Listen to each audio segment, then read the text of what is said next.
এমনি পটল খেতে ভালো না লাগলে অবশ্যই কিন্তু একবার এইভাবে বানিয়ে নিতে পারেন। খুব অল্প সময়ে অল্প উপকরণে বানানো হয়ে যায় আর খেতেও সুস্বাদু হয়। এই পটলের রেসিপিটি শুধু ভাতের সাথে না, এটা পোলাও, রুটি, পরোটা যে কোনো কিছুর সাথে কিন্তু বেশ দারুণ জমে যায়। নমস্কার বন্ধুরা, বর্ন ডেলি লাইফে আপনাদের অনেক অনেক স্বাগত। আজকে এই পটল রান্না করার জন্য আমি একটু বড় বড় সাইজের পটল নিয়ে নিয়েছি। পটলগুলোর খোসাগুলোকে ভালো করে ফেলে পটলগুলোকে এভাবে চিড়ে নিয়েছি, যাতে পটলটা গোটাও থাকে আবার পটলের ভিতরে যেন মশলাটাও ঢোকে। তো এবার পটলে পরিমাণ মতো লবণ আর হলুদ দিয়ে দেবো। লবণ আর হলুদ দিয়ে পটলটাকে ভালোভাবে মাখিয়ে নেব, যাতে পটলের ভিতরেও যেন নুন আর হলুদ ঠিক ভালোভাবে মিশে যায়। তো পটলগুলোকে ভালো করে নুন হলুদ মাখিয়ে কিছুক্ষণের জন্য রেখে দেবো। 5 থেকে 10 মিনিট এভাবে রেখে দিলে পটলগুলো কিন্তু খুব সুন্দরভাবে নরম হয়ে যাবে।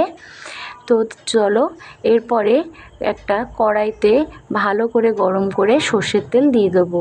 এই রান্নাটার জন্য আমি এখানে সর্ষের তেলের ব্যবহার করেছি, এতে স্বাদটা দারুণ আসে। তো সর্ষের তেলটাকে কড়াইতে ভালোভাবে একটু এভাবে নাড়াচাড়া করে নেব। তেলটা গরম হয়ে গেলে এখানে ফোড়নে দিয়ে দেবো কালো জিরে।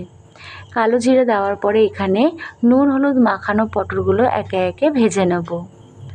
পটলগুলো খুব বেশি কড়া করে ভাজবো না, মিডিয়াম আঁচে হালকা করে ভেজে নেব, যাতে পটলগুলো ভালোভাবে সিদ্ধ হয়ে যায়। বেশি কড়া করে ভাজলে কিন্তু এই রান্নাতে একদমই ভালো লাগবে না। আর এখানে পটলগুলো একটু যদি লম্বা লম্বা করে নাও, তোমাদের রান্না করতে গেলে কিন্তু পটলগুলো ভেঙেও যাবে না।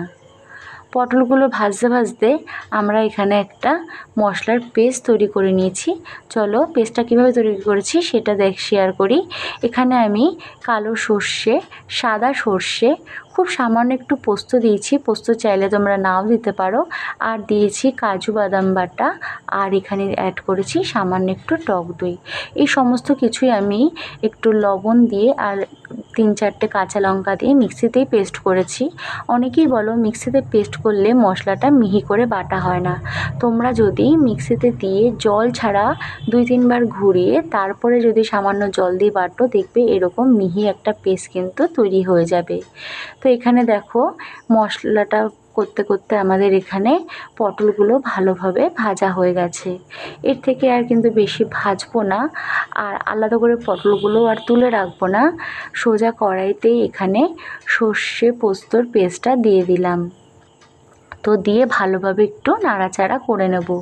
তবে গ্যাসের আঁচটা একদমই মিডিয়াম রাখবো, আর মশলাটা যাতে তেলের সাথে বেশি কষা না হয়ে যায় সেই দিকেও খেয়াল রাখতে হবে, নাহলে কিন্তু তেতো হয়ে যাবে।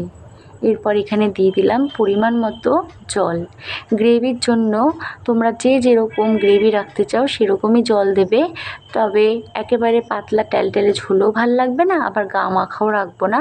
তো সেরকম অনুযায়ী জল দিয়ে দিলাম, আর উপর থেকে দিয়ে দিলাম চেরা কাঁচা লঙ্কা। আমি মশলার পেস্টের সাথেও কাঁচা লঙ্কা দিয়েছি। সামান্য একটু হলুদ গুঁড়ো দিলাম।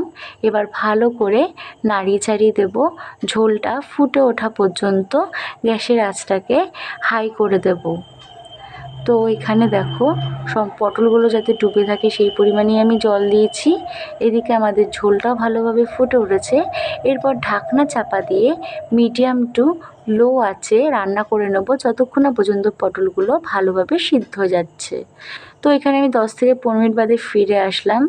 তো আমাদের কিন্তু রান্নাটা এখন অলমোস্ট হয়ে গেছে। ভালো করে একটু নাড়াচাড়া করে দিলাম, আর পটলগুলো কিন্তু খুব সুন্দরভাবে সেদ্ধ হয়ে গেছে, আর একটা পটলও কিন্তু ভেঙে যায়নি, দেখতে পাচ্ছ দেখো একদম নরম হয়ে গেছে।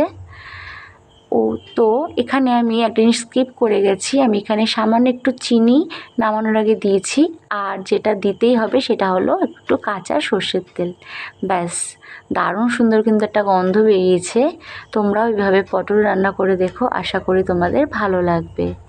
রেসিপিটি ভালো লাগলে প্লিজ একটা লাইক করে আমার চ্যানেলটাকে সাবস্ক্রাইব করার অনুরোধ রইল। ভালো থেকো, সুস্থ থেকো, দেখা হবে অন্য কোনো ভিডিও।